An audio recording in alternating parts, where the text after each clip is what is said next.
So, wheel spacers, what are they and why might you want them? Let's talk about it. Wheel spacers are these metal things that go in between the wheel hub and the wheel itself to increase the space between the two. Now, there are a couple reasons why someone may want to use these on their own vehicle, and one of them is being for aesthetic purposes.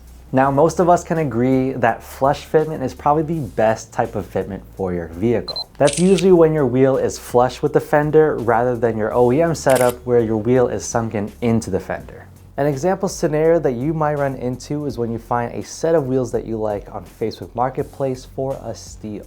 But you find out in the description that it's not the right offset or width that you want in order to achieve that flush fitment on your car. That's when wheel spacers can come in and save the day to help you with that offset in order to give you that flush fitment. The second reason as to why you may want to get wheel spacers is for bigger brake clearance. If you find yourself upgrading to a bigger brake kit, you may have some issues with fitment when it comes to your wheel along with the brake caliper. The spokes of the wheel might be in contact with the brake caliper itself, or sometimes might just be skimming it like this example right here. With the spacer, it literally increases the space between the spokes and the caliper itself. Even with a small spacer, at least you'll feel more comfortable knowing that your brake caliper and your wheels aren't so close together, preventing any costly damage.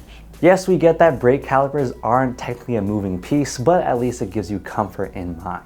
A third reason is that it increases the track width for a more aggressive stance. Wanting an increased track width could either be for cosmetic purposes or handling purposes, but a wider track width allows for an improved track stability, especially on the turns of a racetrack. Now you know a couple reasons as to why you may want to consider wheel spacers, but here's some more features that you might want to know about, like some safety factors, what these are made out of especially, and which type to go for. All right, so first off, these wheel spacers are made out of 6061 T6 aluminum along with high strength grade 12.9 steel studs and lug nuts. These wheel spacers also have a hub-centric design so that it basically extends the axle hub itself, providing you a smoother, safer drive. And if you've seen our catalog online, we provide a bunch of thicknesses and bolt patterns for wheel spacers so that it can be a direct fit for every vehicle. All right, so now moving on to the different types of wheel spacers. This one right here in my hand is a bolt-on wheel spacer. As per the name, it gets bolted onto the OEM studs and comes with replacement studs themselves. Now, the second type of wheel spacer is this one right here. This is a slip-on.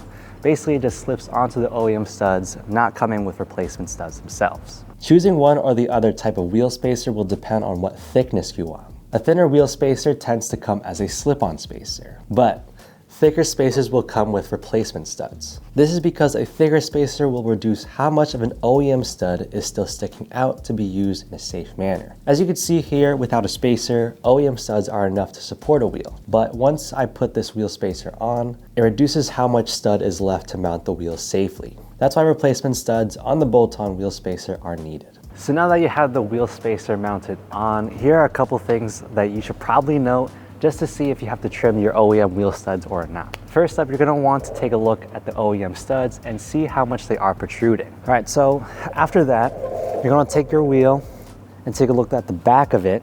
There are these like pockets, these wheel pockets back here. Now, if they are deep enough to accept the OEM wheel stud that's sticking out of there, then you're solid basically. But if your OEM studs are sticking out too far and your wheel pockets aren't deep enough, then your wheel won't be able to mount on properly onto the wheel hub, which is a big no-no. Now, of course, we would always recommend that you keep your OEM studs intact, no trimming whatsoever, but of course, if your wheel does not sit properly on the wheel hub itself, you are going to have to trim it. So let's just say that you confirm that you're gonna have to trim your OEM studs. Well, here's how you would start that process. So first of all, you're gonna want to measure the OEM stud and to see how much is protruding beyond the wheel spacer. Once you're done with one stud, make sure to go through all of them and mark them all the same way and mark them where you'll be cutting. Obviously, you don't want to cut your OEM studs too much because then that just becomes really unsafe. So a great rule of thumb here is that you're gonna want to keep the length of the wheel stud the same width as the nut. In this case, we have a 12mm nut, so we're going to keep the stud at least 12mm long. Once you're done with all your measurements, what you're gonna wanna do is take off the wheel spacer, take off these wheel nuts from the wheel spacer, and put them on to each stud. What that'll do is that once you're done trimming the studs, taking these wheel spacers off will chase the thread, making it easier to put a lug nut back in. Once you have all the nuts back onto each stud, then you're gonna be ready for cutting. But of course, we highly suggest that you wear safety gear like a face shield and some gloves. So once you have all your safety gear, the tool that you're gonna wanna use to trim this, we highly suggest is a cutoff wheel. For us, when we did the Civic Si, since we already did it already, that was just the best tool that we could find that made it simple and fast to do the process. Now, once you have all your safety gear and your cutoff tool, then you're ready to start trimming. Once you're done cutting the studs, you'll probably find some like uneven excess at the very tip of the OEM studs, so we suggest you use a deburr tool to get rid of that. Then as you remove these nuts, it will chase the thread, making it easier to put lug nuts back on later. Once that's all sorted out, you could then grab your wheel spacer, you can then install it, and then what you want to see is the OEM stud flush with the spacer. Once that's on, you can then tighten and torque down the wheel spacers and the wheel correctly. All right, so that's basically the gist of when you're installing the wheel spacer, but the one thing I do want to mention is the thickness of the wheel spacer. I know I touched on it before, but you want to make sure that the thickness that you choose is not super thick to the point that your wheel pokes out like crazy. So for example, you don't want the wheel fender to be lined up right in the center of the wheel. One, it looks bad, and two, it's not safe. Reason being is because say you hit a pretty big bump in the road and your suspension basically bottoms out or retracts a little bit more, it's more than likely that the wheel is going to completely destroy your fender, and that is not an easy fix. That's why having your fitment to be flush just works out enough without any potential harm.